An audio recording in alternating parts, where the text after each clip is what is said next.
we have, but a serious story actually happening that has national implications. And Erica Tursky from ABC News is standing by in Ferguson, Missouri, where last night 2 police officers were shot in what was a demonstration. Right, set this up because I think there's been some confusion, Aaron, about what's happened here in terms of how this all came to be. This was not in the street. This was in front of the police station in Ferguson, right? Yeah, this was right here in front of the police station on South Florissant Avenue, and the demonstrators had gathered here, as they have periodically, of course, since things really roiled in the summer. But this was something of a celebration because the city had just announced that the police chief was going to resign effective early next week, and that brought something of a celebratory mood to the protesters. They're still demanding more. They'd like the mayor to go as well, but a municipal judge is already out. The police chief now out, and it was just as this demonstration was kind of dying down a bit when shots rang out and hit 2 police officers, one of them in the face. Both have since been released from the hospital today, which is the good news, but the authorities here minced no words. They said that the 2 easily could have been killed.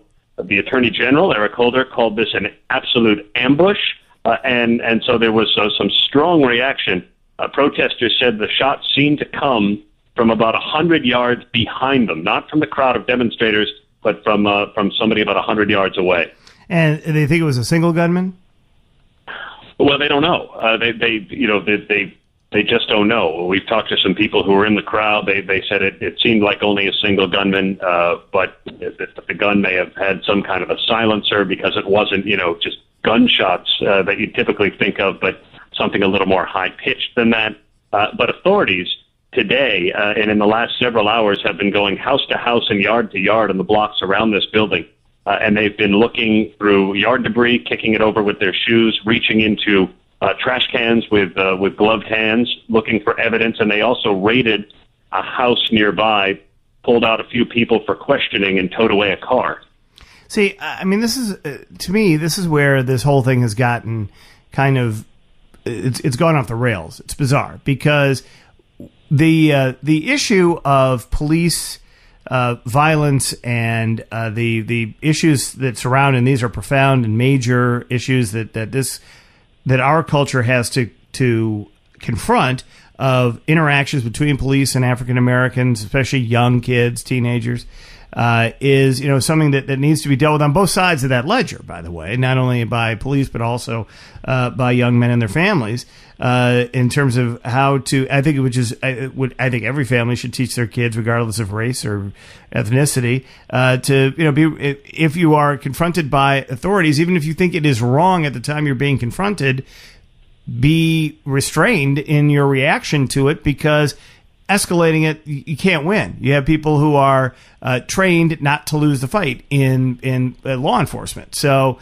you basically live long enough to get to the judge, right? Or to get to the police station or whatever it happens to be.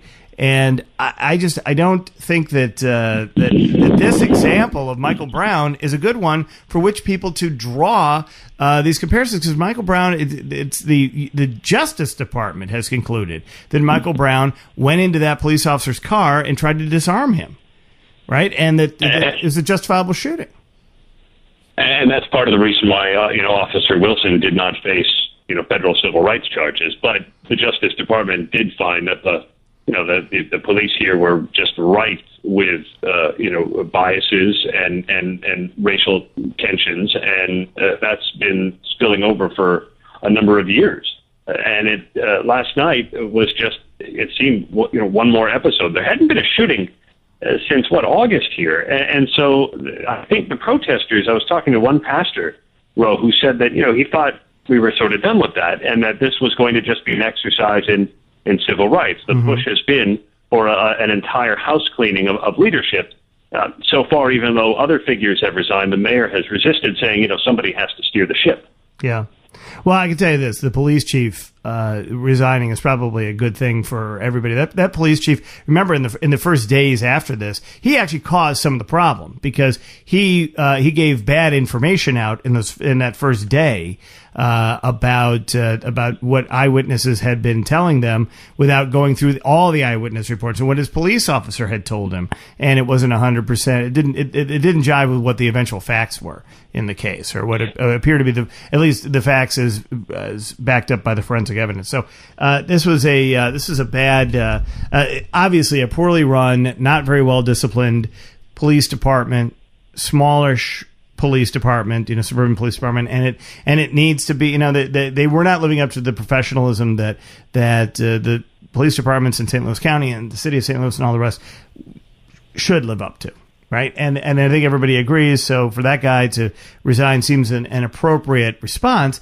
However, again, so much has been made of this, and it needs to be, we need to address this on, I think we need to address this on so many levels, not just the level of, police bad, everybody else good. It's a delicate balance. And I thought, despite the fact that, and they wanted to come out with a searing report out of the Department of Justice, and they did, about this because they wanted to show that they were going to be even-handed about it. But I think that Eric Holder's words were exactly right about this, that in the other side of it, in the other side of the ledger, police work is very, very difficult, and it is complicated, and you need to protect guys who are going out and doing this. And, these police officers who were shot last night were doing nothing but literally standing a line in front of the police station so that protesters didn't bust through, right? And that's why tonight the St. Louis County Police and the Missouri State Police, Missouri Highway Patrol, are going to take over security here in the city of Ferguson. I think they want to take the local police department out of the equation. Yeah. All right. So, well, Aaron, thank you very much. Appreciate it, sir. As always, it's nice to hear you. It's great to be back with you, Aaron. All right, Aaron Gutierski, ABC News, is in Ferguson, Missouri, as we speak.